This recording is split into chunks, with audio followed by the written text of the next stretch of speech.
Hello friends, in this video I will explain how you can calculate design speed of a circular track when the friction coefficient is not constant.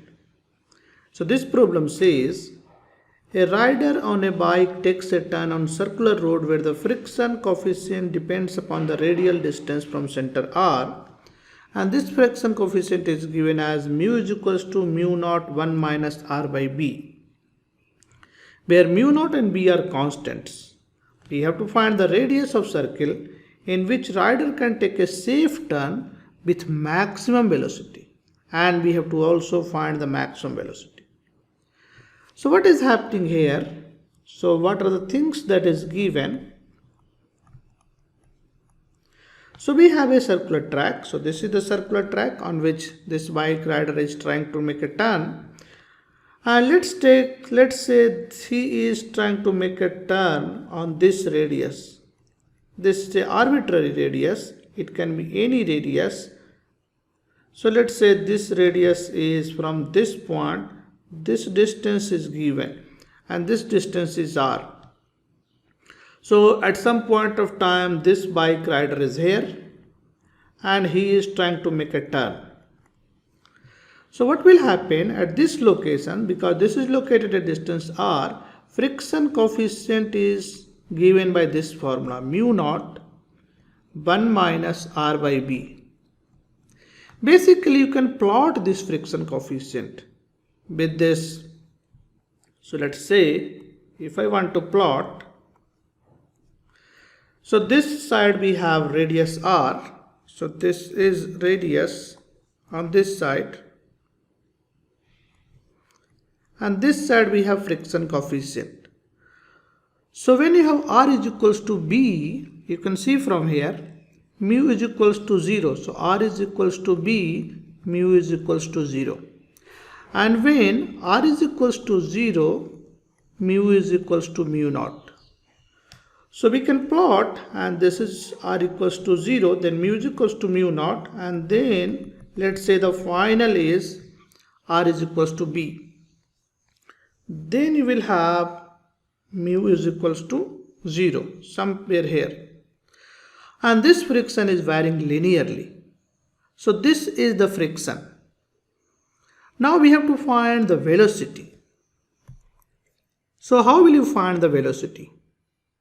Again, you have to write equation of motion. So what are the equations you are going to write in this case?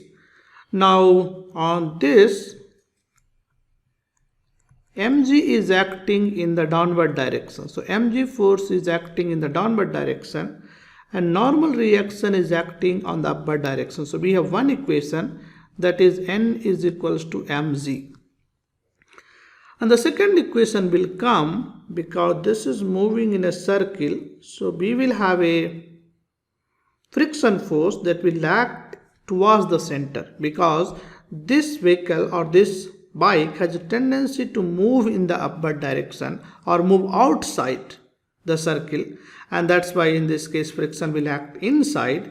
So we can write the second equation, that the friction force is equals to mass times acceleration in the radial direction, and radial directional acceleration is v square by r, and friction is nothing but mu times n, and this is equals to mv square by r, and n is mg and mu is given by this expression. So if I plug this, mu is equals to mu naught 1 minus R by B, and n is nothing but mg, and this is equals to mv square by r.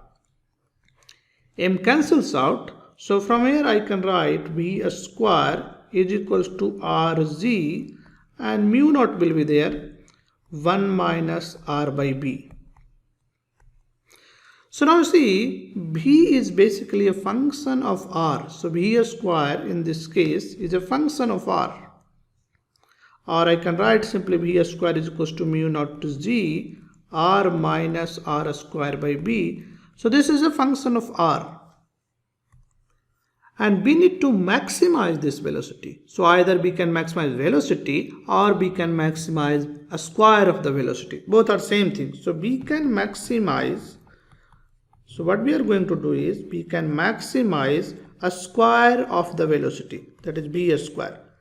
And then what you have to do is you have to differentiate with respect to r, because this is a function of r, and then this equated to 0.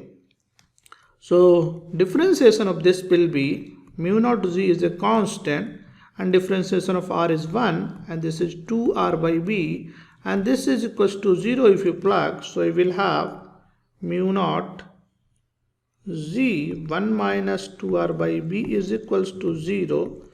This means r is equals to b by 2.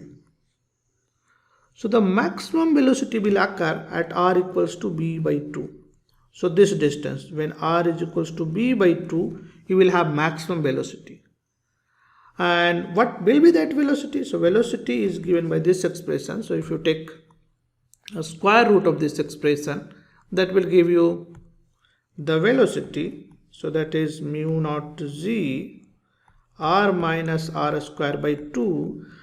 So let us plug r is equals to r b by 2. So maximum velocity will be under root mu naught z, and this is b by 2 minus b square by 4, and this there should be a b also. So this r by b, so this is r by b. So this term is basically r square by b, you see here. So if you see this term and this term, so this is r square by b. So let us write this is r square by b. So this is b square by 4b. So this will be mu naught z, and this will be b by 4. So you can take 1 by 2 outside. So you will have 1 by 2 mu naught z b. So this is the maximum velocity. Basically, you can also plot the velocity as a function of r. In this case, you see, because we have a velocity and this is a velocity function of r, so we can also plot velocity as a function of r. So let us say on the x-axis we plot r, on the y-axis we plot velocity, and the expression for velocity is root over mu naught z r minus r square by 2. So you see, maximum velocity occurs at r equals to b by 2. So r is equals to b by 2, you have maximum velocity. So you will have, so at r equals to 0, basically velocity is 0. If you put r equals to 0, b is equals to 0 in this case. So this graph will be something like this. And when r equals to b, once again, when r is equals to b, what will the value b? This is 2, this is b basically. So this is b here. So this is again 0. So you will have something of this kind of curve. So this is maximum and then again 0. So this is the velocity profile in this case. So now one question for you, and the question is, can you plot a graph that shows on the x-axis, this is the radius, and on the y-axis friction coefficient? So basically you have to find what is the function of friction coefficient with r, and then you have to plot this. You can plot and you can discuss in the comment section, and I will see you in the next video. I hope you enjoyed this video, and if you enjoy, please share with your friends and subscribe to my channel. Thank you so much.